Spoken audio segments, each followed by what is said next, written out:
Hey everybody, John Malanca with United Patients Group. Be informed and be well. This segment is brought to you by Aspen Green. Aspen Green is just a handful of USDA certified organic hemp and CBD brands, and all of its hemp is grown from the perfect topography and climate found in Colorado. Check out why purity matters at aspengreen.com and follow them on social channels at Aspen Green CBD. Use promo code UPGCBD for 20% off. Hey everybody, John Malanca here with United Patients Group. Be informed and be well. And tonight's guest is a friend of the show. She's done a lot in this industry, but Dr. Mary Clifton. Maybe you've seen her, maybe you're not, but I think you're going to enjoy this. And we thought we'd just do something different, just have a normal conversation. And so welcome to the show. Thanks, John. Thanks for inviting me. Yeah, so I'm seeing you everywhere. I mean, I'm seeing you because I'm in this industry, but you're covering a lot of ground, and so congratulations. Everywhere I turn, I shared with that last week when we got on a phone call. I said your name is coming up everywhere, and I'm talking to people from all over the U.S. and they'll oh yeah, you know what, Dr. Mary? I said, yep, I do. I just got off the call with her, or I just did a podcast, another shooting with her. So so right now you're on the East Coast. Last time I spoke with you, actually last two times, you're up in Michigan with the family, and then back home in New York, and now you're further south now, and so you're bouncing around in the technology. It's modern technology, have computer and camera will travel. So I applaud you for doing that. Can you share a little bit about your background, how you made it to the cannabis industry? Because cannabis wasn't your lifestyle. Yeah, and part of your practice. It's a little tricky to get around in the pandemic, but it's still really fun to travel. And so I just have to be a little bit more careful and be sure that wherever I'm going, you're protecting yourself, But yeah, I've been a doctor for coming up on 25 years now, and used some cannabis way back in high school, and in retrospect, probably that to manage a lot of anxiety. I mean, it was, the 80s, and we really didn't have a lot of tools to help people who were dealing with anxiety. And I probably was using it more medicinally, but probably recreationally too. But then, I had a baby really early, John. I had my first daughter when I was 17. And so that— Because of cannabis? Maybe. So, but I have to say, Mary's the youngest out of 7 kids, right? Out of 6, yes. 6 kids, excuse me, 6 kids. Anyway, throwing a little humor in there, but go on. Yeah, I had a lot of unsupervised time as a kid, which was great. But then, it was a little bit too unsupervised, maybe, who knows? But anyway, Chelsea's just such a fabulous light. But I went to undergraduate and medical school, and really graduated from medical school, and just always had an interest within internal medicine to provide, an opportunity for people I love innovative things, and I love patient empowerment. I love anything that allows the patient to take back their health, because so often, people come in with back pain, for example, and we inject them, we, give them pills, we adjust the pill dosage, but we really don't give people a series of steps that they can do to help to control or prevent their back pain. We really underestimate the value of nutrition and movement, and we say that patients won't do it, and so we just don't even teach it. So I've always been interested in that ability to allow patients to take back their health and not, keep me in charge of managing it. So I spent years doing vegan diet and helping people to eat a healthier diet. I wrote a cookbook and a couple of books that I'm really proud of within vegan. And then the titles too, please. Oh, they were the vegan program was called Get Wasted, WAISTED, Get Wasted, and then the cookbook was also the Get Wasted cookbook. Those are great old books, and I bet you can get them for free at this point on Amazon. There's they've been around for many years, but the diet's hard to stick with, and I really could never get traction around it, and I wanted to have a bigger impact. I was never able to really get that off the ground, but still looking for great opportunities for patient empowerment. And about 5 years ago, my brother died. And shortly after that, one of my good girlfriends died, both of these from cancer, and two really opposite experiences. You know, one very uncontrolled symptomatically, and the other one very peaceful. So I thought I would learn a little bit about cannabis because it seemed like it really helped in that end of life circumstance. I figured we had no data because that's all you ever hear. We have no data. And I'll get back to being an internist and keep thinking and exploring. And then when I started to read, it became clear that there is so much information that nobody knows. Nobody has the data that is easy to understand or clearly delivered. So I made it my mission to make this data, this research available, you know, and understandable so that people who want to work in cannabis or people who want to get help from it for their various conditions can have that information at their fingertips. It's amazing on how many doctors and nurses I speak to on a regular basis who've been friends for years. I asked them how'd they get into this. And, you know, I went to one of the medical conferences here in this industry. Patients Out of Time. I don't know if you've ever been there. So I'm friends with Marilyn Mathery. And so, but they go thinking, okay, what am I going to learn? What am I going to learn? And they walk out of there like, oh my gosh, how did I change? How come I never learned about this in medical school or nursing school? And there are a handful of doctors and nurses I work with that because of that and learning. So I know you're an educator as well. And so I think there's a niche and there's a need for this because, I mean, it's still to this day. I can't tell you how many patients we speak to on a regular basis that are seniors. And I said, do you have this talk with your doctor? And they said, no, my doctor said if I do. It happened to my aunt. If he said, Lois, if I find out you try cannabis, I'm going to, you need to get another doctor. And she said, basically, kiss off. So I got another doctor. I've heard this before with seniors saying, hey, I fired my doctor because of that, and so, I just think I don't want patients to be afraid to ask the question, even if they live in a legal state or not, or a non-legal state. It's not illegal to ask the question. And so doctors are really scared because it's still federally not legal. So, when you're offering it to patients, you're putting, there is some level of risk with doing that. So you have to make sure that you're within the right boundaries, there, and that you talk about it properly, or you can get shut down pretty quickly. So it is important to respect all of those rules, but it's also important to recognize that we have a very powerful medicinal plant here and the entire endocannabinoid system in our bodies that's just designed to uptake the cannabinoids and bring them into the cells. I mean, the fact that your body has an endocannabinoid system with CB receptors laid out on every single organ, it would suggest to me that cannabinoids are as essential as other hormones that operate the same way, like cortisol and, thyroid. Just there are not a lot, but there are several systems that work in the human body and affect every single organ. And it's very important to honor, what's happening with cannabinoids and make sure that they're a part of your life on most days. I was writing an article about stress, especially what we're going through right now with COVID, and you mentioned cortisol. Everywhere I go now, months ago I said, you watch, road rage is going to be, it's going to come back with vengeance. No, everyone's going to be calm. I said, I don't think so. I just think people are just, and my article that I'm writing right before I got on, that I'm putting out in our newsletter, is about stress of just going to the market, going to the post office, driving down the street, going for a run, going for a ride. Everyone is just tighter than a drum.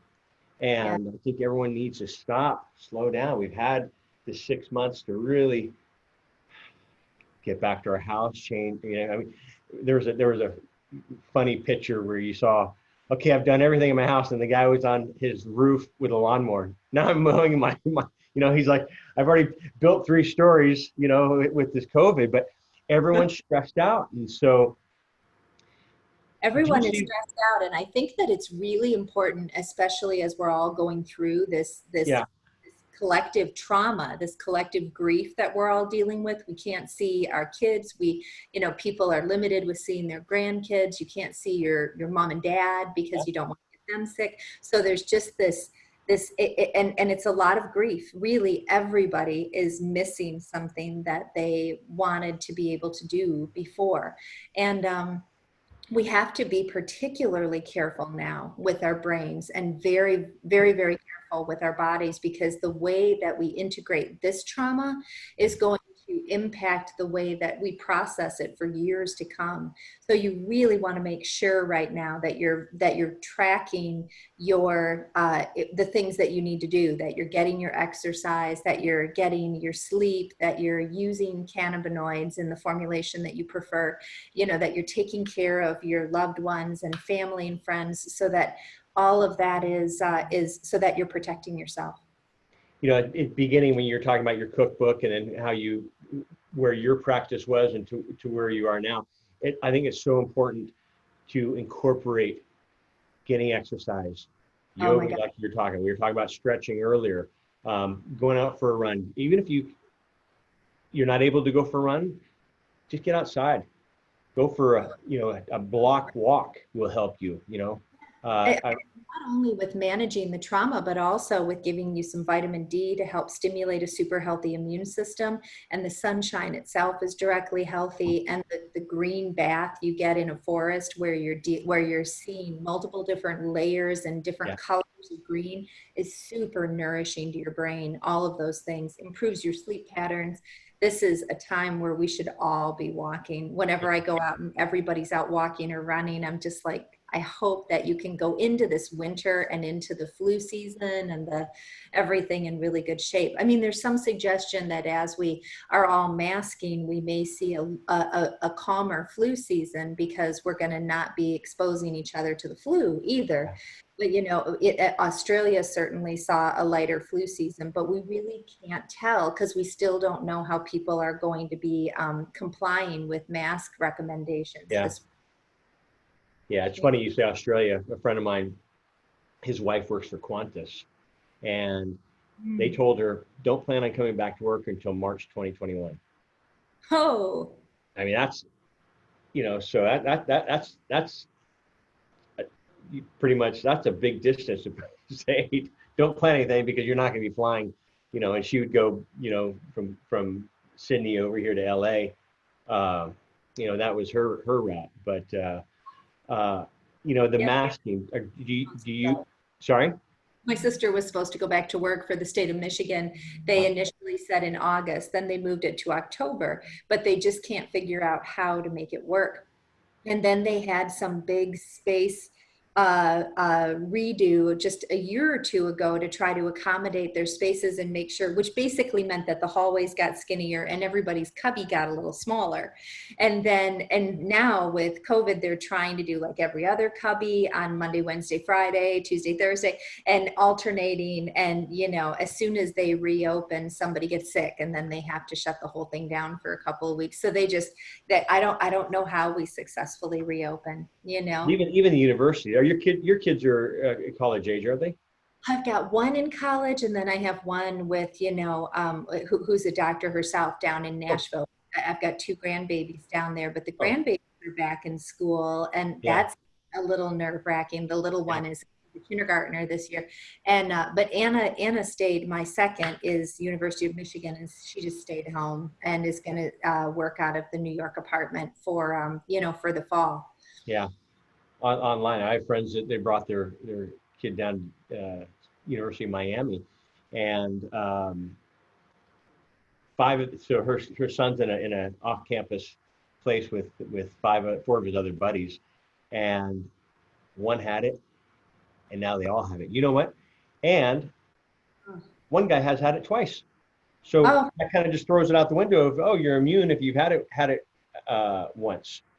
Yeah, this herd immunity. I mean, the concept that we'll get behind it with herd immunity is hard to say, because the immunity may only last about 3 months. Yeah. So with a virus that has immunity for 3 months, I don't know how we're going to get to herd immunity. And then, but presumably there are some people who have sort of a native immunity, and then there's the herd immunity, and then there are some people who just aren't going to get sick.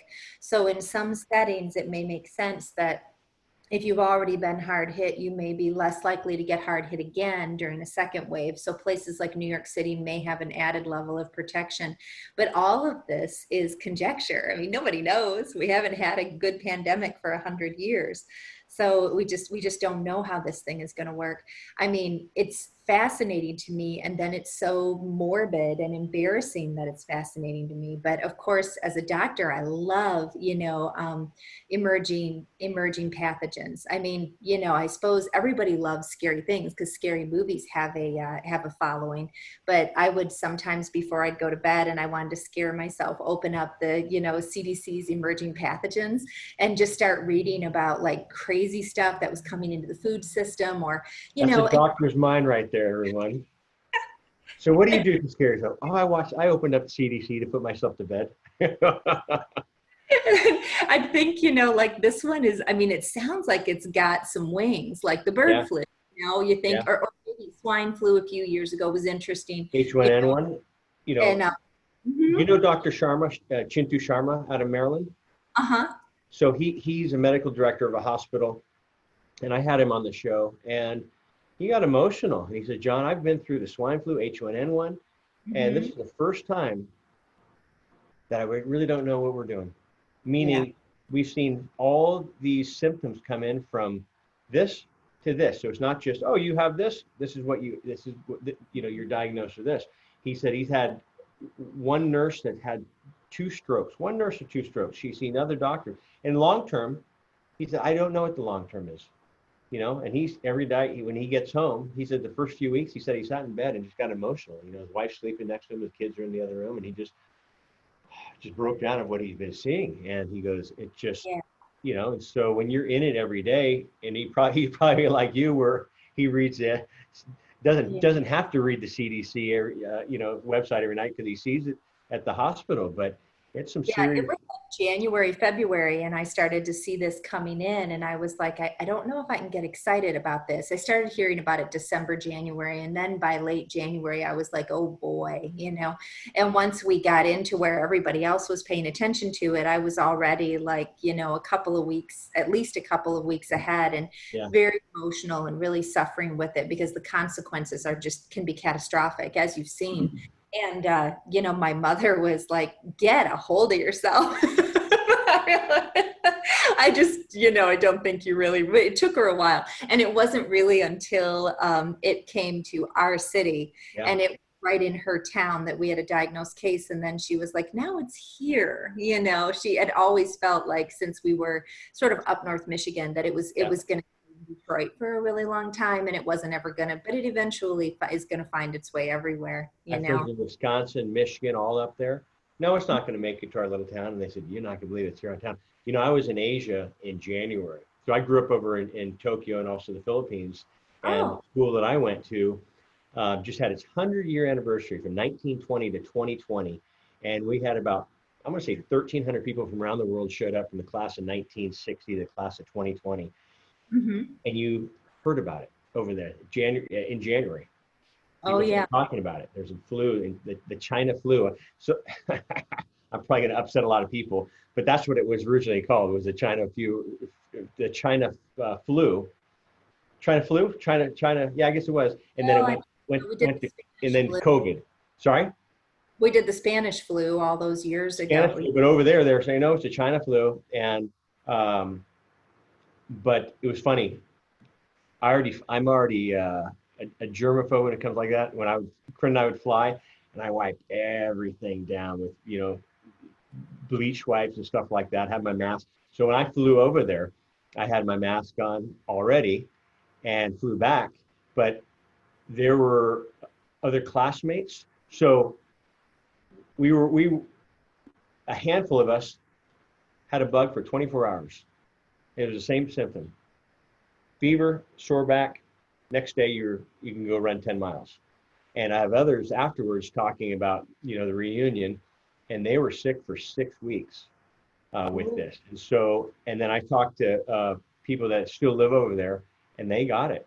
And I was like, they said, be careful. I bet it will make it over the States. And I remember one by one, you started hearing all these cases. And so we got in and got out, and maybe I had it. I asked Dr. Sharma if I could be tested. He goes, it's probably not in your system anymore, right? That was January. Where are we right now? August, end of August. Yeah. So it's So hard to say if you had a light case way back yeah, then, or if but it's you, funny. All of us had the same thing. because You know, there's so much of those little bugs that go around just yeah. when So, you're getting, like the Las Vegas flu. Every time you go out there, you always come home with a little bug. But now you can come home with a really big bug. I mean, Las Vegas is a source of a lot of super spreader events, and yeah, just really unwise to be in Vegas right a friend of mine, he's lived there for 20 something years, and he got that bug, a few years ago. And I said, how was it? He goes, man, came out of both ends. He goes, it got to the point where I just sat in the bath in the shower. He goes, I now. was so weak. And I go, what'd you do? He goes, I wanted my mommy. I go, dude, you're 50 years old. He goes, man, I had no control. He goes, I was so sick. And then a week or two later, I talked to him. I go, how do you? He goes, I lost 10 pounds. So he looked at it that way. And I said, he goes, At it least cleaned me out. But he goes, it was scary. He goes, I wanted my mommy. And I thought, man, and I still give him a hard time. But I talked to his mom and I said, this is what your son went through. Just show you the power of moms. So out there, everyone, love your moms. If your moms are still here, love your moms. They're so important.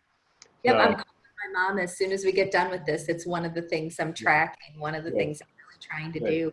What's interesting is the position of CBD and other cannabinoids in modulating the immune system. It's especially in the setting of COVID. There's a lot of research around how CBD and cannabis can impact the T cells and the way that T cells function. And T cells have a couple of different functions within the immune system. They can help to sort of rouse a memory response for something that you've already had an exposure to, but they also do a really good job of taking a new pathogen that your body has not seen before, Yeah. packaging it up for the immune system, to present it to the immune system, to be like, get in here and create some immunologic response to this, create some, immunoglobulins so we can fight this. And so that process of chewing up a new pathogen, finding a piece of it that makes sense to present to the immune system and presenting it so you can create the immunoglobulin response is a really important part of the T cells. So, and we know that cannabinoids impact T cell function and can help to regulate T cell function. And we also know that they regulate immunity really well. We don't have great human data on it, but we have a really interesting mouse study where they've done a number of things with mice and With the rodents, I know, poor little guys are just saying, here, let's try this. I mean, one of the first sorry to interrupt you. One of the first conferences I had attended, and the doctor was talking, actually Dr. Abrams out of San Francisco at UCSF. He was talking about rat studies and giving them THC and putting their tail on a heat pad. And we're all going, what? He goes, the ones that didn't have any cannabis popped their tail off right away. And the ones that did, we didn't burn them is what he said, but they were able to keep it on longer. Anyway, go on with your there's definitely more pain tolerance too. This was related to like how sick you got when you got exposed to a virus. And what they did with this cage full of mice is they gave half of them CBD and they gave the other half no CBD, just regular. Everybody got the same food. The only thing that changed was that half of them got CBD. And then they exposed the entire cage to rat flu, which basically does to rats the same thing it does to humans. They get laid out and they can't eat or drink and they get poopy and sick and they don't want to play in their mazes anymore. And what they found was really neat, that when these rats that were given CBD were exposed to the flu, they were still able to get up and get after it. They were able to go eat their food and they were even able to play in their mazes a little bit. So this strikes me similar to when the flu hits your city and one person is coughing a little bit and they go to work and the other person is laid up in bed for 3 or 4 days. It may be that this CBD exposure has the potential to modulate that immune response so that you don't get like super sick, because part of it is the inoculum. It's like if somebody sneezes directly into your eye, it's a different inoculum than if you walk through somebody's cough cloud from 10 minutes ago. You know, so the amount of virus you get when you inhale it is different. And that's why it's so important to cover your nose and mouth so that the inoculum is decreased, and you'll presumably get less sick. But the other thing is, when it gets into your body creates that immune response. And if the response is huge and there's interleukins and tumor necrosis factor everywhere, then that's where you get all the mucus in your lungs and the pain in your knees and the fever and all of that. So if you can sort of modulate that immune response in the way that CBD and cannabis appear to, you can, you know, potentially have a much smoother course. So I think right now, the conclusion for me within this crazy time we're in is to position the trauma appropriately in your brain so that you store it properly. You know, make sure your prefrontal cortex and your amygdala and your hippocampus have adequate cannabinoids. And then if you get sick, you know, make sure that you have adequate cannabinoids to modulate that immune response. I think it's important to have something every day. So I am a big fan of health and wellness with the cannabis products and I do a tincture. But for a lot of states, even California before it became recreational legal, or I guess 21 and over here in 2018, health and wellness was not on there, but everything else was. I mean, you could have hiccups or an ingrown toenail. Oh yeah, here's your recommendation, but health and wellness was not on there. And so it was basically, you know, oh, you have glaucoma, right? Wink, wink. I mean, cannabis has been legal in the state of California medically since 1996, and those were the first qualifying conditions: glaucoma and AIDS. You know, and then I think cancer came on as well. But for a while, but I truly believe that everyone should have some form of cannabinoids in the system daily, you know, for health and wellness, bringing the body back. You talk about CBD. I always say there's about 140 cannabinoids. Where are you in there? 120 to 160 with what people say. I think I asked you that before. Are you right around there? Yeah, I think that's reasonable. I mean, I think they're finding them all the time, but it's kind of like a periodic table, you know, some are available in such a small amount. And when you actually go to ingest them, you know, the amounts are so trace, it's hard to know what their effect is going to be. So you keeping the body with your immune function up. Sleep is very important. Of course, we all know that as well. And then diet and getting out, getting exercise, and incorporating in some cannabinoids. You mentioned CBD. How much do you know, I know you can't, this is not to replace everyone, disclaimer, not to replace a one-on-one with your own medical expert. Dr. Clifton does see patients, by the way, not in person, but on video nowadays. I think everything's not video nowadays. But, you know, but I truly believe guidance, even with CBD, that is needed, you know, age, weight, current health condition, any other medications you may be on, you know, just to fine tune. It's not a one size fits all, but I think it's completely safe to do as a date, in my opinion, is like you would a vitamin or a supplement. Can you talk about that? Oh, I absolutely think, like, thinking about it as an adaptogen or as something that's going to help you to have optimum outcomes. Very, very, it's a very good place to position it. Absolutely. Especially in our current circumstances with what everybody's going through. But even before this, I mean, you know, we're designed to work, you know, 6 or 7 hours, 5 days a week, make sure we get a couple of hours of exercise every day at least. Higher on the work nowadays, everyone's working from 8. I mean, I'm working 8 to 11. I was talking to my mom the other day. She's like, don't you have office hours? She says, Mom, you It's know. just crazy. Yeah. And I mean, it's 8 days a week. I mean, the more you work, the better off. And we're all pushing on our sleep to where we're not getting adequate sleep. And of course, our nutrition is horrifying for most people. So you're just, you know, always burning the candle and pushing on your adrenal glands, pushing on all of your systems. And so having, you know, I think even when you try to do a really good job, you're still so far away from where our bodies are intended to be that having these adaptogenic tools, I mean, it's so interesting that we do all these terrible things to our systems. My mother and I just had this discussion that, you know, when you've got 30% of your grown-ups obese or overweight, and you know, everybody is unhappy and nobody is getting their exercise. There are systemic problems in your country. It's not a matter that 40% of people have no willpower and they're just, and it's their fault. That is not the problem. You know, that we have a systemic problem with how we're managing our food and how we're managing our movement, so that we have an unhealthy population. And so we limit your movement with all of these, and your exercise with all these motorized assistants. And then we limit your ability to get great nutrition. You really have to fight to get great nutrition.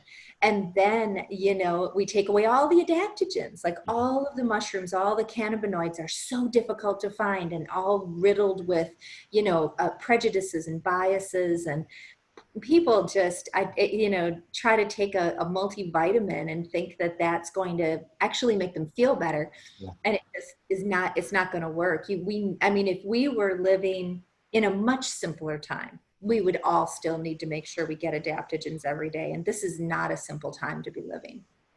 You mentioned, well, let me go back here before I go into that one. So for any of our listeners, just for health and wellness, what are you doing? Again, it's not to replace a one-on-one with your medical professional, but what do you see is kind of a balance, so you bring your body back to balance? Yeah, I have some of my CBD products right over there. Usually I show up to an event. I mean, I have some chews, but I think probably the best way to access it, I like to do two different things. I like all of the tinctures, but I like to go with a very highly potent tincture. Yep. I usually use a low potency tincture as a face oil to take off my makeup. And then after I take off my makeup, I use it on my face because it helps to really restore sebaceous gland function and helps to restore like a lot of the moisture as you're getting older. So I think that works great. I use bring it on, whatever the chemical you can find to put around my eyes to keep my eyes. I mean, I'll take it. I don't care if I lose my vision in 10 years. I do not want any. For grandma, you look okay. That's like a permanent like job. But anyway, the eye cream is different, but the face is all CBD. And then I use a high potency CBD tincture, and just like 3,000 milligrams per bottle, or at least 2,000 milligrams a bottle, and a dropper full of that. You do that in the morning, you do that at night, because I know I'm sensitive to fine tune me. If I do not the right amount before bed, I'm up. Yeah, it can amp me up, and I can also put you down. And so, that's the thing with people think, oh, I'm taking the CBD here all day. And again, even if that doesn't have a psychoactive effect, it still can affect driving if you're in machinery, if you have to do things, if you want to relax a bit. Can you talk about little things? I mean, I'm enjoying this conversation. It's something that I think is a really great idea to think about how it impacts you. And you can also use all kinds of different products. I love that the industry is ahead of us that way, so that if you need something that's going to restore calm and focus because you're stressed out, which can happen to all of us, you open your email inbox and it's exploding, and you have something you have to work on, and you had your whole day planned, sometimes the day kind of runs off with you and all your best laid plans go awry, and that can be very stressful. So you do need a product that can help you with being calm and focused rather than calm and sedated. So I think to some degree that's taking the CBD and wrapping it around with a good set of terpenes, with like a lemon as opposed to linalool or beta caryophyllene, so that in the so I like the idea of using a tincture at night, and then I also really love for daytime, like rapid onset response, these single sourced hemp cigarettes that are all CBD, no THC, although they burn and they smell like a cannabis cigarette, but they're just all hemp, and they're very instantaneous in their absorption. So you get, and a lot of really great innovative companies are coming up with these. I love these little little cigarettes, and I feature them here and there on my site. Some of the companies that are doing them, they're funny because they're innovative, but they're actually like the oldest. Are they vaporized, or are they actually a joint? Yeah, but it's a hemp. It's CBD. There's no cannabis in it. Have you, But speaking of which, have you ever been to a hemp farm? no, Oh my gosh. I haven't actually walked through it. I've Oh, seen them, I was but educated. So for our listeners, there are about 140 different cannabinoids. THC is a cannabinoid. CBD is a cannabinoid. CBN, CBG, CBDA, THC. I mean, it goes on and on and on. And each of them have their own benefits. And so to find, different formulation ratios, terpenes, everyone's familiar with a terpene because you stop and smell the roses. That the smell you smell from the rose, that's a terpene. The smell you smell from a lemon or a lime, that's another terpene. And pine needles, the same thing. And they all have their that's why you see all these essential oils right now. They all have their part to play to bring the body back to homeostasis and healing. And when the CBD market kind of started coming in probably 7 years ago, there was a bunch of crap out there. Excuse my language, but there was a bunch of crap. And it was frustrating to see what was out there. And so I wasn't sold on this, on all these hemp CBD companies coming on board till about 3 years ago. I was invited out to a farm. It was 1,000 acres in outdoor, 8,700 square feet indoor. And I walked through this field and I said, "I'll be darned. You couldn't tell it." What I always pictured hemp, it looked like corn stalks, the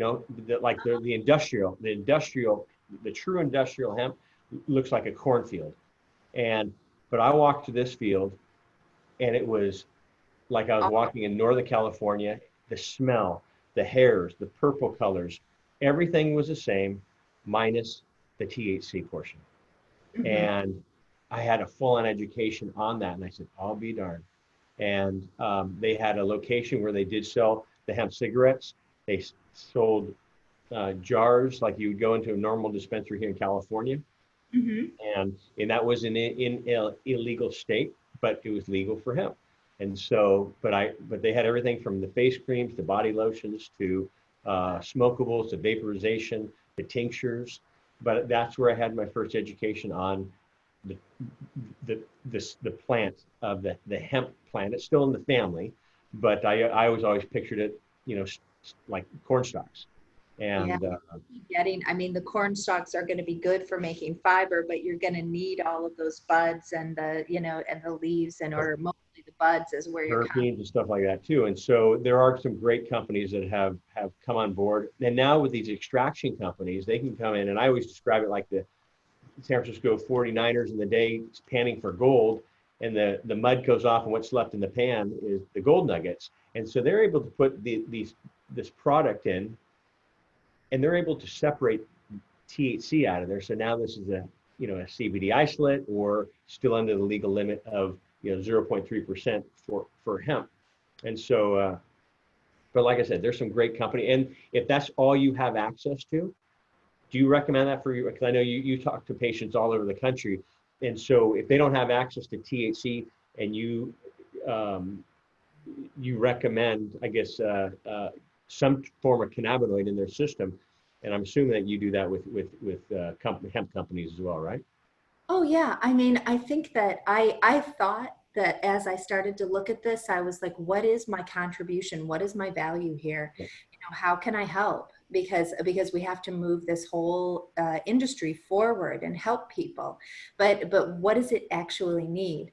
And I thought that there would be some sort of creation of like a magic wheel where I would, be able to tell you that you have this condition, this is the product that you need. And a lot of people are doing that. There's so many different products that are coming to market that are this really great lineage, this super cool background. And it's a great idea to mix one lineage with another and try to bring the best of both of the parents together. Some of the best products have come from there. I mean, you couldn't tell the difference.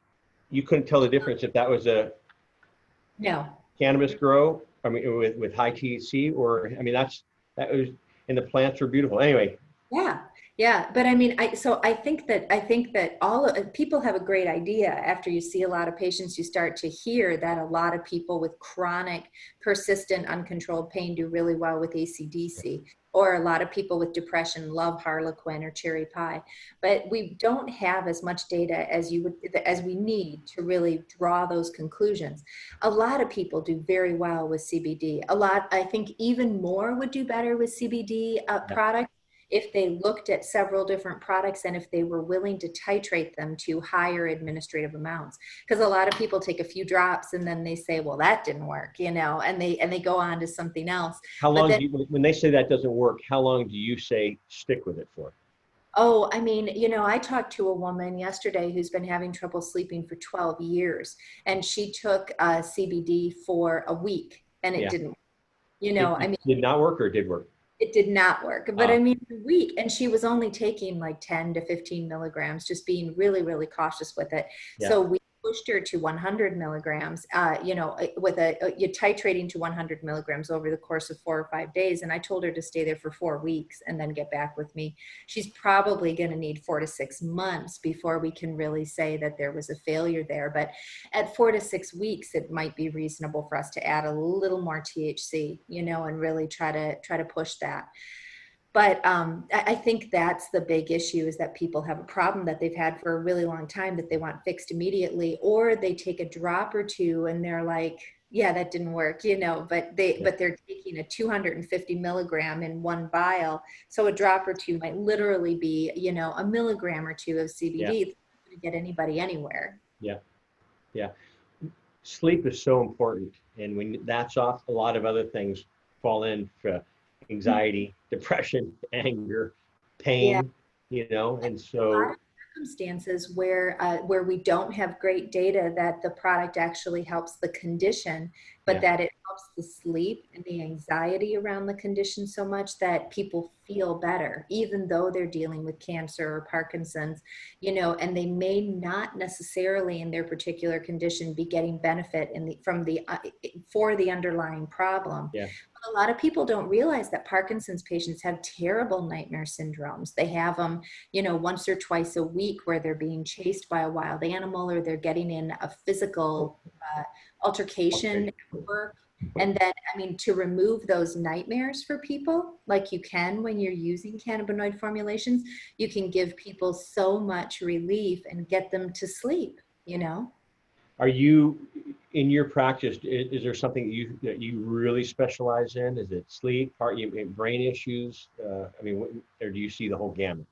I've been a generalist for all the 25 years that I've been in practice. I've always Yeah. run a general medicine practice. So I like to think about a lot of different things, and I like to specialize down into one product. So, I used to Yeah. do a lot of osteoporosis and women's health. And then, you can do something for a while and then it's fun to switch gears every decade or so. So Yeah. switching over to CBD has been great, CBD and cannabis, because it crosses through a lot of different disease states. They Yeah. always in medical school, if you know diabetes, you know medicine, because diabetes touches every organ in the body. And once you learn that disease perfectly, you Yeah. really, you really know the entirety of medicine. But the same is probably true of CBD and cannabis, with the way that it impacts so many different disease states. Once you can spend the rest of your life trying to learn everything you need to know in medicine. It's funny you say that. I'll present quite a bit. And one of my slides that I put up there is a roll of duct tape. And I'll click and people look at me like, hey, wrong slide, man, look behind you. And I started laughing. I said, actually, that slide's up there because people will call us and say, does it work for this? Does it work for that? Does it? And I say, I don't want to say it's like duct tape with a million and one uses, but when you really dive deep into this, and I never use the word cure, but I say heal and help and stuff like that. But when you really do your research, you know, on what this plant does and all the different, the terpenes and the cannabinoids, how they all each play a role, you'd be kind of blown away and surprised. And I'm surprised. Well, I'm not surprised. I think a lot of medical schools are starting to open their mind and say, hey, we need to get this curriculum into our schooling. Earlier, Yeah. you mentioned strains. Are you a strain? I'm not a strain person because if I grew something here, on the West Coast and you had the same seed and you grew something out there, you know, chances are they're going to be different. And so hopefully one day it'll get to the point where you have Parkinson's, take this, you have diabetes, take this, you have cancer, take this. And like you said, the more education out there, the more clinical trials done on our little rodent friends, and hopefully get some human trials in there. What are your thoughts on legalization, full legalization? I think we have a lot of great work coming out of Israel. We've got some, we've got great work coming out of other places, but Israel's really leading the way on these very specific cultivars or strains or formulations, that are very high, unnaturally high in a particular cannabinoid, to where they're going to be able to potentially manage serious amounts of inflammation or control cancer in different ways than what the whole plant can do. But the whole plant is so powerful for so many people that really just accessing the whole plant is going to be what most people need to do. And I think the faster we legalize, the faster we get a hold of it. You've got a $7 billion industry now, but we have a potential for a $53 billion industry if we can remove it from the secondary market and legalize it and regulate it and tax it. And every single state is upside down and underwater right now with unemployment. The faster that people legalize, the faster they're going to be on their feet and rolling. The best thing to do is get it in stores and get it sold. But I want it to legalize in a way that allows for a really great entrepreneurial environment, because of course I love the idea of somebody cooking up a potion in their kitchen sink and then being able to take that several levels out and be able to offer it on a bigger scale. There's so many people with so many beautiful, innovative ideas. I just had somebody send me a batch of CBN sweet tarts that are great little candies. They're very, very sweet and tart, and they're very sedating and relaxing with that high concentration of CBN. It's just brilliant that people are doing things, thinking about them. So I want that spirit to stay. I don't want this to become some sort of weird, corporate vibe around a very natural healing plant. So we always want to. It's going to get there. And CBN, and I am a big fan of CBN. And so for our people who have issues with sleep, CBN is another one of the cannabinoids that we were talking about that helps with sleep. And so some companies are starting to come out with that right now. And you may have some, if you have some old cannabis from your high school, college days, and you haven't pulled it out of the cover, for 30 something years, it will convert to CBN. And you want to get rid of that old straw, nasty stuff, because it does have a higher level of CBN. And we don't have great data on how CBN works. We have, a little bit, again, of mouse data where they gave it to mice and they appeared to get more sluggish. I mean, that's really the best we've got with CBN. But a lot of anecdotal data that it's much more sedating than or CBD. So that might be one formulation for people who are dealing with a lot of, very resistant insomnia, where they, just need to conk their head with a hammer. That product might be the thing to use. It's, you mentioned a bunch of, a lot of people making their products in their home and doing their own innovation. And with California becoming 21 and over, adult use only, and now I should say our local governments in there, it pushed out a lot of great companies that didn't have the money to get the license. They didn't have the money to go get their commercial kitchens, and they've had to kind of just close. Close. Yeah. Close, and then at the same time, with the adult market here in California, a lot of doctors' offices closed down because people don't need the doctor recommendation anymore, and they can just go right in the dispensary as if you and I are going to 7-Eleven and pick something up. And so the market is fascinating. It's a very shifting market. I mean, I have to say, going into medicine 25 years ago, I thought it was going to be just, I go to my office and I see patients and I get reimbursed and everything's fine. But that market has been shifting constantly, because what gets reimbursed, what doesn't get reimbursed is always changing.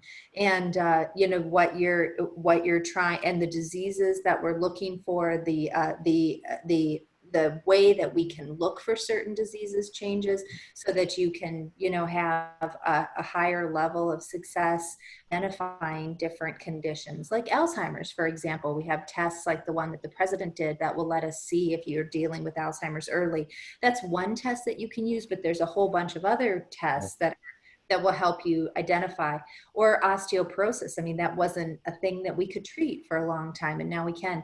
So yeah, I agree with you that everything, I mean, this market is undergoing a whole bunch of growth spasms, and I think there's going to be constrictions and expansions that are going to be, very exciting to be involved in, but also just stressful and complex for the investor or the inventor. Yeah. Well, I I was going to let you go, but I was going to say, with all these new inventions, especially, face creams and stuff like that, lotion. I mean, nowadays everything. I mean, they're coming out with everything. Like you said, face creams, gums, um, uh, sodas have been around. I'm not big on the soda portion, but in I can't tell you, coming across our desk here, United Pace Group, the stuff that we get sent. Yeah, you get Take a look at this. What are your thoughts? How can we get it out there? And so some, great products that come out, and others I'm like, oh, no, I just not, got approached by a company that wants to do like a Fitbit, integrated vitamin and CBD patch. Yeah.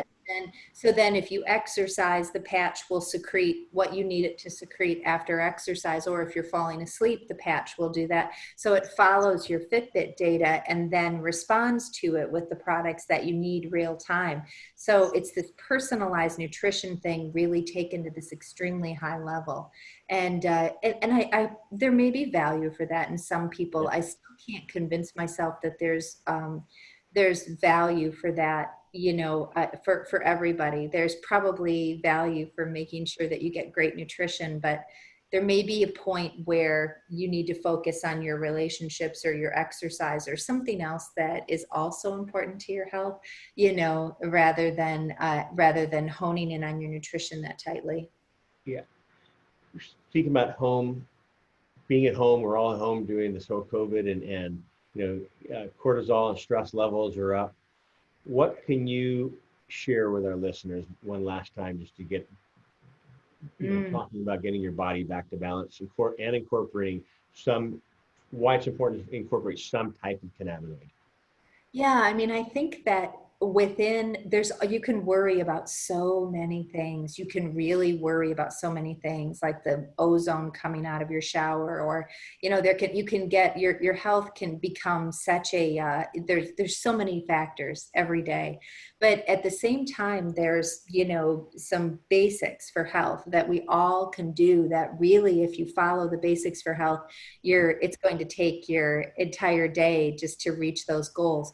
Hydrating, sleeping, spending time with the person you love, and also, with your friends and family, making sure you get your exercise, making sure you get some sun exposure, and then when you dive into your eating, looking at very nutritious things, when those things, just those basic health patterns are going to occupy the majority of time that people have to devote to their health. So I think the best thing to do is to always circle back to the basics and just check them off, track them and check them off. Are you doing all those things that you need to do each day or most days to have a good day? And also just check in with yourself. Like, where am I at right now? Is this a good day? Is this a fairly good day? And most days should be, very good to great. And if they're not, then do you need to get off of your computer? Do you need to spend more time with your loved one? Do you need a little bit longer of a walk today? Did you get enough sleep? It can almost always track back to very simple things. But the cannabinoid formulations, the adaptogenic herbs that are on the planet and grow naturally and are designed to support that healthy lifestyle, need to be incorporated to make sure that you're as healthy and safe as possible. Awesome. I agree with you there too. So how can they find you? Oh, well, you can find me at cbdandcannabisinfo.com. That's where all of my free videos are, my 100 video collection, and Wow. all of those are free. And then you can always click on there to have, a deeper conversation with me or one of my coaches if you want to. So you're doing a lot. So CBD and THC, your website again? cbdandcannabisinfo.com. My And the apology, guys. So CBD and cannabis and info. cannabisinfo.com. And the and is spelled out A-N-D? Yes, sir. Mm-hmm. Gotcha. Gotcha. So always great working with you. And Oh, thank you again, Dr. Mary Clifton. This is John Malanca with the United Patients Group. Be informed and be well. We'll see you soon. Bye-bye. Thank you again, Doctor. thank you, Jen. Hey everybody, John Malanca with United Patients Group. Be informed and be well. This segment is brought to you by Aspen Green. Aspen Green is just a handful of USDA, that's right, USDA certified organic hemp and CBD brands. And all of its hemp is grown from the perfect topography and climate found in Colorado. It is a family-owned business and is deeply committed to the science of providing only the purest hemp and CBD products for the best results and most beneficial experience. Its mission is to bring the therapeutic value of pure, organic hemp and CBD to people who seek supplemental relief through the use of healthy, natural products. Aspen Green is free from toxins and runs up to 8 different lab tests from bona fide third-party labs throughout its product line. It holds in high regard 3 foundational principles that guide every aspect of their business, actions, and interactions with their customers, partners, as well as their community. These are quality, integrity, and transparency. These will always remain at the hearts of their efforts to bring their beneficial products to consumers. Check out why purity matters at aspengreen.com and follow them on social channels at Aspen Green CBD. Use promo code UPGCBD for 20% off. Again, UPGCBD for 20% off at aspengreen.com.